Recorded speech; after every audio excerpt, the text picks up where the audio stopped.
ఆ దరిద్రులు విజయాంబిక కొడుకు సరిగ్గా సమయానికి రాకుండా ఉంటే అందరం కలిసి మెలిసి ఆనందంగా ఉండేవాళ్ళం.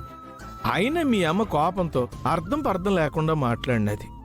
అవునానా, అమ్మ ఎప్పుడు ఏం మాట్లాడుతుందో అస్సలు అర్థం కావడం లేదు. కానీ ఒక్క విషయంలో మాత్రం క్లారిటీగా ఉన్నా నాన్న. అమ్మ ఎలా బెదిరించినా అమ్మాయి గారిని వదులుకోననే చెప్తాను. ఏమయ్యో, ఇక్కడే ఉన్నారా? ఏటే ముచ్చెలు, పొద్దు పొద్దునే ఎక్కడికి వెళ్ళావు? నా మనసేం బాగలేకపోతే అలా బయటికి వెళ్ళానయ్యా. మన రాజు జీవితాన్ని ఎందుకు ఇలా చేశాడని ఆ దేవుణ్ణి అడగడానికి వెళ్ళాను. ఆహా, అడిగావా అమ్మా? గుడికి వెళ్ళక ముందే ఆ దేవుడు దారి చూపించాడ్రా నాయనా. దారి చూపించాడా? ఏటా దారి? అరే నాయనా, నేనేం చేసినా నీ మంచి కోసమే చేస్తాను. నేనే కాదు, ఈ లోకంలో ఏ తల్లైనా బిడ్డల మంచి కోసమే ఏదైనా చేస్తుంది. నా మంచి కోసం అయితే అమ్మాయి గారిని కోడలుగా స్వీకరించేదాను అమ్మా.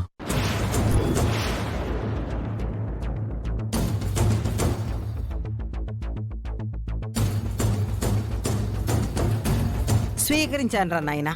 కాని వాళ్లే నువ్వు మంచోడివి కాదని తెగదెంపులు చేసుకుని వెళ్ళిపోయారు. వాళ్లే వద్దనుకుని వెళ్ళిపోతే వాళ్ళ కాళ్ళు పట్టుకోమంటావా? వాళ్ళకి కావాల్సింది వాళ్ళు చేశారు, నిన్ను వద్దనుకున్నారు. అందుకే నిన్ను కావాలనుకునే వాళ్ళని, నీ కాళ్ళ దగ్గర పడుండే వాళ్ళని నీకిచ్చి పెళ్లి చేస్తా.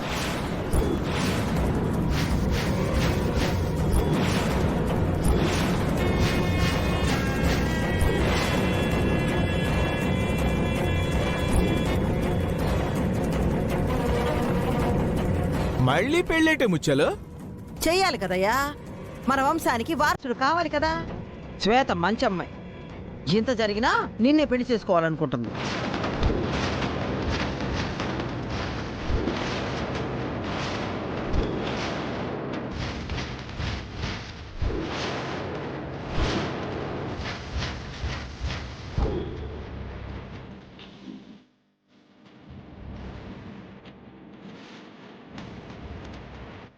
ఏమైందమ్మా నీకు? నీకేటైనా పిచ్చి పెట్టినదా ముచ్చెలు?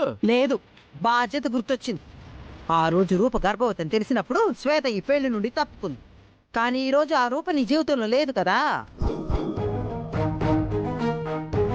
ఓహో, ఆ పిల్లని కలిసి వస్తున్నావా? అలాగ అడిగిన ఆ పిల్లకన్నా బుద్ధుండాలా, అది అన్నా నీకన్నా బుద్ధుండాలా? ఆ శ్వేత పెద్ద క్రిమినల్ అని నీకు తెలియదా ముచ్చెలు?